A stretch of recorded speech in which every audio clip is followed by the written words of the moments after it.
On this episode of Newt's World, in a breaking news story from Just the News, entitled House Formally Subpoenas ActBlue as Feds Confirm Suspicious Activity Tied to Democrat Fundraising, the story reveals that lawmakers are concerned that foreign adversaries like China, Iran, Venezuela, and Russia are routing illicit foreign money to Democrat candidates.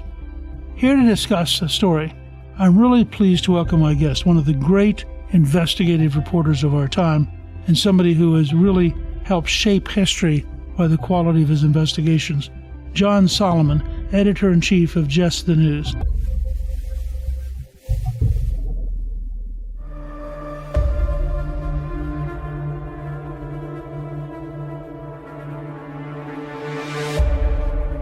John, welcome and thank you for joining me on Newt's World. Great to be with you, Mr. Speaker. Before we get into this very, very important topic, which you've really helped break, talk just for a minute for our audience about Just the News and what you're doing and what you're trying to accomplish and how they can get there. Yeah, it's a simple place to go to, justthenews.com. We don't do any op-eds. We just do news. And I've been in the legacy media for most of my life, the Associated Press, the Washington Post, the Hill, for most of it, the Washington Times for a little bit. And in 2020, I decided I wanted to do something on my own because I saw a drift towards trying to make news stories look like news, but they really were disguised opinion, that they were giving opinions and trying to lead people to their own truths, the reporter's truths, rather than the actual facts. And so I decided, I think Americans want to be trusted with the facts, and I'll give them the facts and I'll let them make up their own mind. I have no goal of making up their mind for them. And so not only, when we started the site, we not only do hard news all day, everything that's in our reporters' notebooks go in a thing called the dig-in tool. So you can see our videos and our documents and our audio and our links and our research that we use. So if you don't want to check our word for it, you can go dig in yourself. About 20% of readers on every story go into that section and go do their own research. And I call it a Back to the Future project. We're doing old-fashioned journalism, but we take advantage of the future tools of the internet, which allows everybody to dig deeper. You broke what I think may be the last really big story about this election campaign. But to set the stage, can you talk just a little bit about what is ActBlue and what is WinRed? About a decade or a little more than 2 decades ago now, the FEC allowed for online fundraising to begin. It started slow, and today it is one of the largest forms of donations.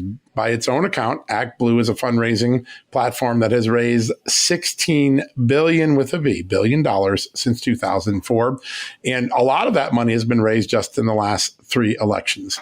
Anyone can go on. They can put their name in there. They can sign up and get an account. Once you have an account, you can choose who you want to donate to, and you make small micro donations, $1, $2, $3, $4, and you have them recurring. You can say every 2 weeks, I want to give $3 to Kamala Harris if I'm at ActBlue. And if you go to WinRed, you can do $3 to Donald Trump or to Mike Johnson or to your favorite candidate, Eric Hovde in Wisconsin. And so as the fundraising game has changed, more and more donations are moving online because it's easier and quicker. You don't need to wait for a check. And 2, it creates sort of impulse opportunity. If someone is motivated in a second, if you're ActBlue, you might be able to row them in and they might give $3 for the next 2 years. And that becomes a significant amount of money. Another reason that candidates and parties like these new digital online fundraising platforms is that it eliminates a form of disclosure that we've had at the Federal Election Commission. If you give under $200 in a contribution, it doesn't have to be reported by name to the Federal Election Commission. So there are lots of money flowing in, and there's not a lot of disclosure of who these people are and what they're giving. And so in the last couple of years, ActBlue has become almost the largest source of money for Democrats. And there's been suspicion that maybe there's some cheating going on, that the amounts of money rolling in and the type of people who are listed as the donors didn't seem to match their economic profile. If you have someone that makes $30,000 a year and they're donating $60,000 a year in the micro donations, it raises a red flag. And so about a year and a half ago, Congress and 3 or 4 attorneys general began investigating ActBlue because 2 things had occurred. One, James O'Keefe, the undercover investigative journalist, caught someone associated with ActBlue saying, we're laundering money in the names of fake people. These donors don't even know that their names are being used. It's not their money, it's someone else's money. That raised suspicion. And over time, Congress got involved as well, particularly Chairman Brian Stile from Wisconsin, the chairman of the House Administration Committee, which is the election integrity committee in the House, and James Comer, the House Oversight Committee. And they have begun to do computer analysis, and they found this great disconnect. There are people who don't have the economic means who are giving tens of thousands of dollars, and they think that there's a money laundering operation going around. And that's where we are today. We're in 19 states and 2 major congressional committees and 1 U.S. Senator, Ron Johnson, all investigating ActBlue based on these allegations. We actually have a clear case with Mark Block, who's the former chief of staff to Herman Cain, who was a Republican 2012 presidential candidate. And Block apparently went back to some of his old emails and suddenly realized that he'd made 385 donations to left-wing causes when, as a hardcore Republican, he'd actually made 0. With these 385 fake donations, they included the Harris Victory Fund. Yes. 30 times he allegedly made donations to Kamala Harris, which he hadn't. Yeah. And that's now become a real case, if I understand it correctly. It is. It's filed under Wisconsin's organized crime civil statutes. So it's a racketeering lawsuit. And it says that my identity has been stolen. I, Mark Block, has had my identity stolen. I still have control of my email. I didn't give anyone access to my email, but someone's using that email address to make addresses in my identity. He is the first real dispositive proof of what James O'Keefe captured on the tapes, which is someone in ActBlue said this was going on, and here's a guy who actually found it in his tapes. Now, since that occurred, and since these stories have bound up, House Speaker Mike Johnson went out and found a website where people could go and put in their name and find out. And I just interviewed Speaker Johnson just a few minutes ago. It's going to come out around 3 o'clock today. And he said, hey, there are thousands of people now that have found their identity in ActBlue who believe that they didn't give these donations. So they're crowdsourcing the potential fraud here and learning more and more about it. That's one piece of evidence that's growing every day. A second piece of evidence that's growing every day is the computer analysis that Chairman Stile did, where they now have found tens of thousands of donors who look to be giving more money than they have the financial means to give. That is a classic thing that banks and financial institutions and money laundering investigators do. So that's the second piece of evidence. And then the bombshell evidence that was revealed yesterday is that the Treasury Department, the Biden-Harris Treasury Department, has now told Congress there are hundreds of what are known as suspicious activity reports. So this is the third body of evidence. Financial institutions, when they find evidence that looks like money laundering, money's hopping to 1, 2, 3 spots and then it ends up somewhere else. At the end location, it doesn't look like where it started. That's called money laundering. They now have told Congress there are hundreds of these reports related to ActBlue. And that is a real sign that the United States government has some concern that there's some odd behavior and potential illegal behavior going on ActBlue. SARS has a very high threshold. When you file it, it means you have a real suspicion that there's money laundering. Almost all the time when SARS are filed, there's usually some wrongdoing that they uncover.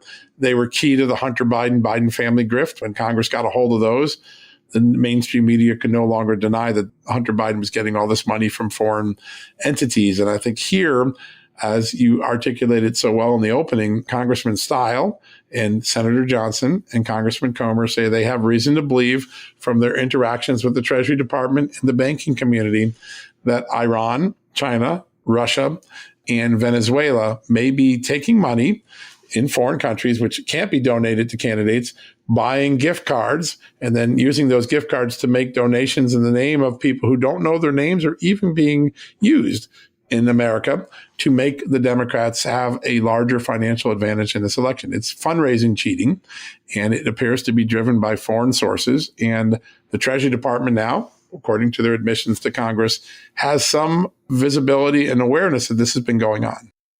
Based on your hard work, this has really been evolving. That back in December of 2023, Texas Attorney General Paxton opened an investigation into ActBlue. And then in August of this year, Virginia's Attorney General Miyares also demanded answers. And now, aren't there like a whole number of state attorney generals involved? 19 states. So what happened was Texas and Virginia and Missouri began looking at this issue parallel to Congress on their own, but driven by the same concerns that Congress had. And then in early September, Chairman Stile, the House Administration Committee chairman, sent a letter to 5 states saying, listen, here is a data dump of donors that have given lots of donations, in some cases, thousands of donations from a single donor, totaling tens of thousands of dollars. This doesn't look right. These people don't look to have the economic means to be making these. They're in poor areas. They're on single fixed retirement money. We think you should look at it. Those 5 states started working together, and they started to find evidence of wrongdoing in other states. And now there are 19 states. Almost half the country has states attorney generals who are investigating behavior on ActBlue. Now, it doesn't mean ActBlue itself is complicit. It could just be being abused. But to have that level of state investigations along with 2 congressional committees and 1 senator, there's something very serious underway here.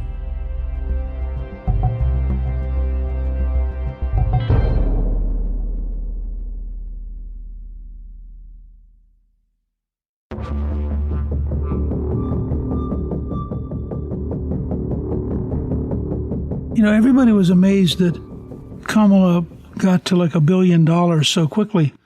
But isn't there a concern, if I remember the numbers correctly, like 400 million of that came through gifts in which they don't put in the security code for their credit card? There's a little bit of fuzzy math on that right now. You are correct that ActBlue has now admitted to Congress that it has not been requiring on all of its credit card transactions, its credit card donations, that you use that CVV number on the back of your credit card. That's that 3-number digit card that every time you go to a Walmart or an Amazon online, you put it in to make sure that you can prove to Walmart you really are the person that's buying this. That's your credit card. You have control of it.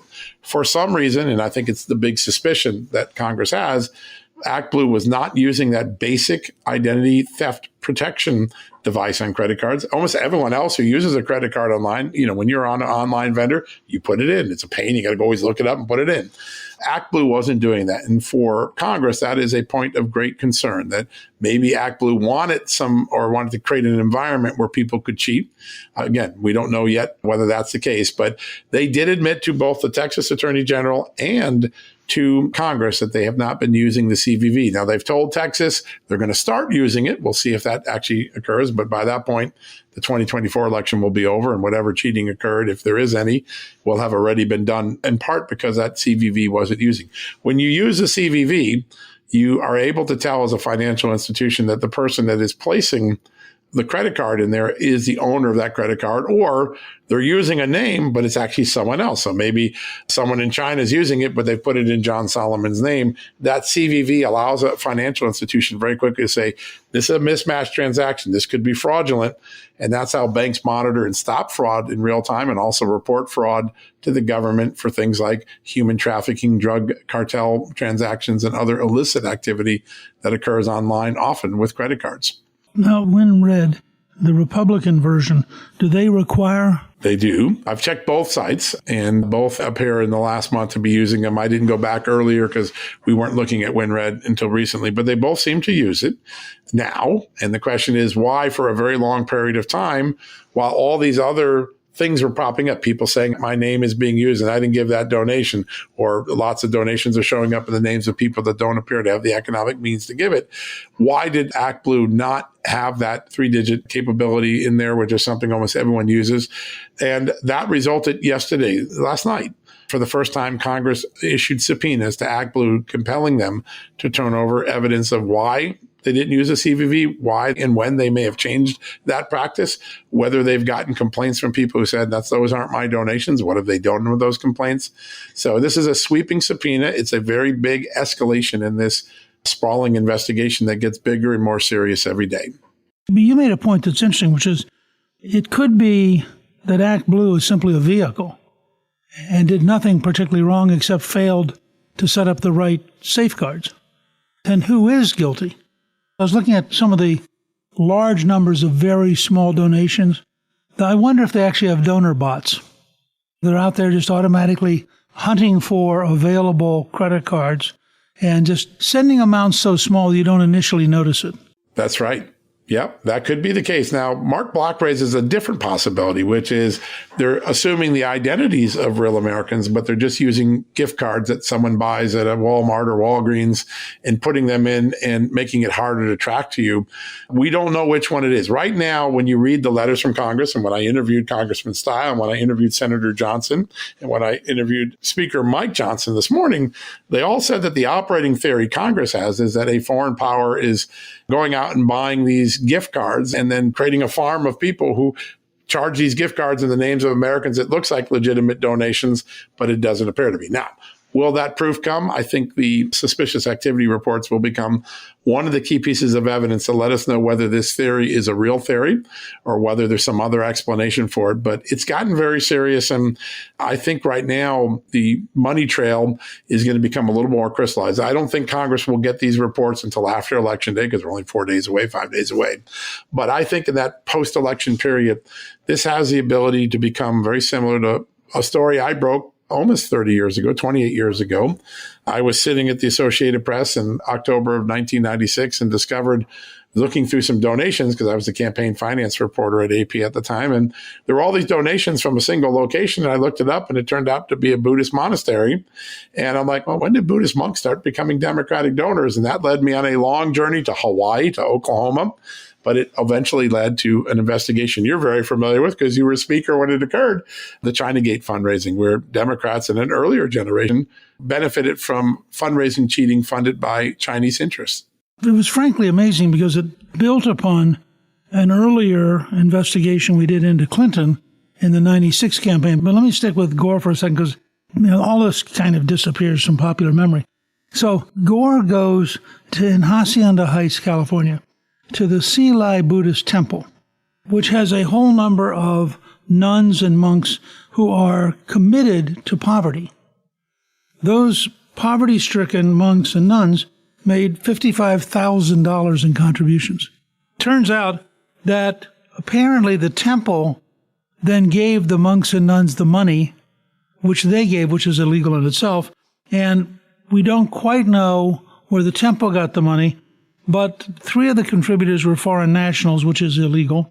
And the Senate came back later and said 2 of them have ties directly to the Chinese Communist Intelligence Service. And then Gore said he didn't realize that this was a fundraising event. Yes, he did. He did use that. You walk out with $166,000 and you don't know it's a fundraising event? That was a pretty disingenuous answer. I think most Americans came to that conclusion. You have a wonderful memory. It's right. There were these bundlers back in those days. And to do straw donations back in those days, you had to give the money to someone and then they had to write a check in their name. And so that created a trail that the FBI and investigators could unravel. The digital era, this fundraising era, the ActBlue era, as I call it in America, makes it a lot easier because credit card transactions can easily be faked. You don't have to have the checkbook access to a fake donor, a straw donor to do this. You can just find their identity. Maybe somewhere along the way they hacked someone's email or they hacked ActBlue. So these foreign intelligence operas are, again, a focal point of Congress. Have they proved it yet? No. Do they suspect it? Yes, based on the SARS, based on what they've learned from financial institutions that have been cooperating with Congress the last few weeks, based on the fact that the CVV number wasn't used.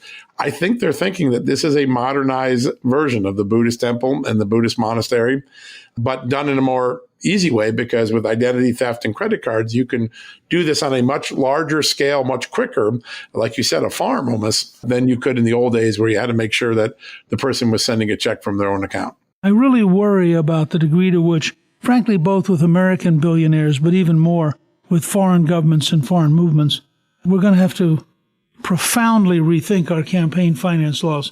And I'm curious, as somebody who's lived this for most of your professional career, what do you think needs to be done to get to sort of an honest financing of our campaigns? Well, one of the things is if everyone could be held to the current laws, I think the system would still work. There'd still be a lot of money in it, but the temptation to cheat would be hard. But here is a question, and Senator Ron Johnson, I think, brilliantly laid out this anecdote that I was shocked by.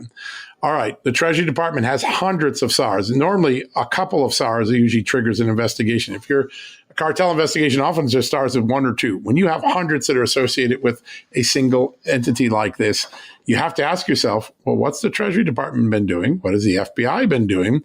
You have the ODNI, the Director of National Intelligence, Avril Haines, saying Iran is involved in active measures in trying to influence this election. They've tried to assassinate President Trump. We know that. We know they've also tried to hack President Trump. So the third thing is, would they not try to finance his opponent? So there's a briefing just a couple of weeks ago where Avril Haines and Christopher Wray are there. At this point, there's already been all these letters by Congress. There's been the video by James O'Keefe. Now we know hundreds of SARs that are coming into the federal government who's supposed to monitor this. The reason to have SARs is for the government to jump on it. And they asked the question, do you have any suspicious activity related to ActBlue based on the fact we've been writing about it? And according to Senator Johnson, they drew a blank stare like, we don't have any idea what you're talking about. And then they shut down the briefing. They just stopped, like, we're done. We'll talk to you later. If you have a system with lots of money into it, you have to trust the institutions you've asked to follow it to do their jobs. And I think one of the things that is becoming a larger concern to the members of Congress I've talked to, Congressman Stile, Senator Johnson, Congressman Comer, is that the FBI might have been asleep at the switch, that this is going on right in front of them. And as Senator Johnson said, what good are money laundering reports if no one bothers to look at them and look at the patterns? And so if we had a more robust and I think bipartisan trusted law enforcement system like we did in the 90s when the FBI took this seriously and got to the bottom of it, I think we'd be okay. But I think that the problem starts right now, as we learned painfully with Hunter Biden. Under the Trump Justice Department, under the Trump Treasury Department, the Hunter Biden fundraising scheme was flagged in real time by the Treasury Department, by banking institutions that filed SARs, by the IRS agents and the FBI agents who had the evidence at their disposal, but were not allowed to go investigate it. Those two IRS whistleblowers lay out a portrait of an entire law enforcement ecosystem that refused to look at a Democrat for wrongdoing. And I think that here now is a similar question posed by Congress, which is, where was the FBI and where were the Treasury Department? Because we now know all of these warning signs are available to them. If we can see them, they've seen them. Why aren't they acting? And I think any reform of campaign finance or corruption in America may have to take a look at the institutions we've trusted to enforce the law, because there's significant evidence they haven't been enforcing the law evenly. Senator Johnson said it quickly. I wish I had an FBI that took allegations against the Democratic Party as serious as they do against the Republican Party. And I think that that may be the reforming part before you start tinkering with where the court has brought us, the Supreme Court has brought us in the Citizens United era. There's a pretty clear predisposition of the court to allow as much free speech engagement with your money as possible. But these things are easy to detect, and we know our enemies are trying to make America fall from within. The FBI appears to be asleep at the switch. And by the way, originally, my interest in this was not from Congress, who had been kind of dormant for a while. When I started asking questions in June and July, it came from a federal law enforcement source who told me that the FBI was seeing some activity, but they weren't being allowed to look at it. And the roadmap that that source gave me is beginning to check out. He mentioned that there might be SARs. There are now. He mentioned there was no use of the CVV. He mentioned some of the countries that now Congress has made public. So I think there are patriots inside these agencies that believe that maybe they're not being allowed to do their job on something that does threaten national security and the integrity of our elections.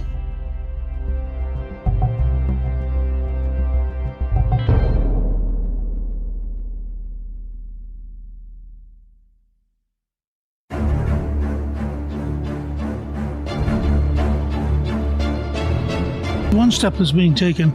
Chairman Brian Stile recently introduced the Secure Handling of Internet Electronic Donations Act, and that would require the disclosure of the card verification value as a condition of accepting online contributions, and it would prohibit the acceptance of contributions made through gift cards or prepaid credit cards. It strikes me that that's a building block in the right direction. Very simple thing. It would just apply the same consumer protection laws we have when we go on an Amazon to politics. And they're not onerous. People do it every day. But the Democrats have this allergy. They have an allergy to using voter ID. They have an allergy to using CVV for their donors. And one has to begin to wonder why an allergy to such things that we do everywhere else in our life. When we get on an airplane, we show our ID. When we get on Amazon, we put in our CVV number.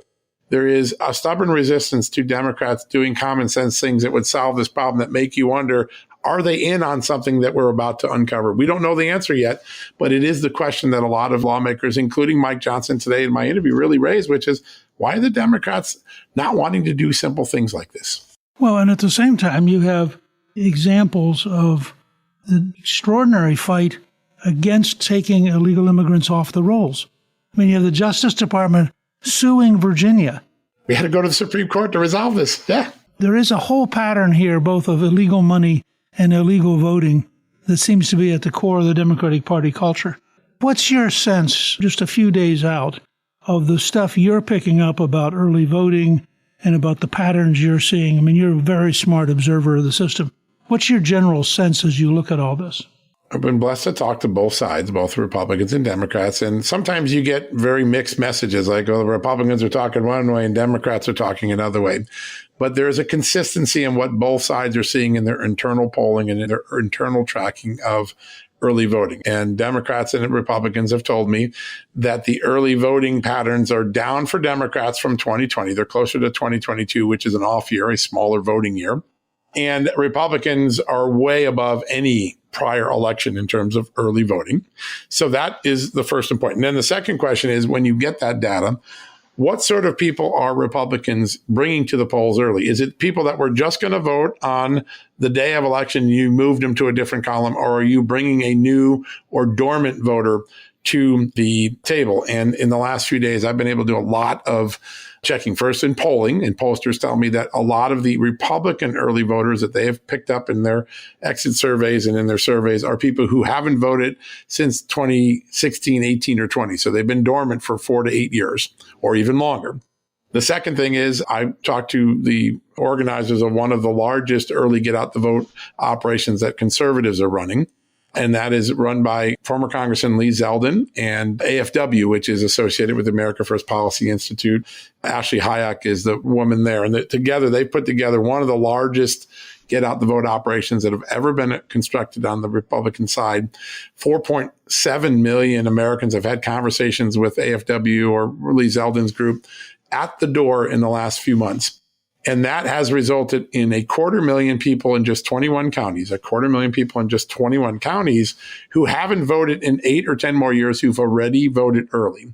So the signs on the Republican side are that these are new voters that are entering the system by getting early because they were asked to do it. Someone actually took the time to court them and got them out of their we're not going to vote mode and into let's vote early and we'll help you get there. That would suggest that Republicans, if they have the normal day of election turnout, could have a very good day. Democrats and the polling that I've talked to have almost the same type of voter that they've brought the last 3 elections. Since 2018, Democrats have done an outstanding job getting low propensity voters out. They're doing that same group. So all the early voters or Democrat voters are people who weren't going to vote on election day, but they're trailing their performance in 2020. They're running closer to a 2022 model, which in a presidential election year might be viewed as underperforming on the Democratic side. Democrats are privately and publicly acknowledging they're a little worried about election day. They don't feel this could go well for them in any of the races. There's many reasons. Polls have moved towards Republicans. Early voting numbers are more advantageous to Republicans. Even though Democrats are winning the early vote, it's by a much smaller margin.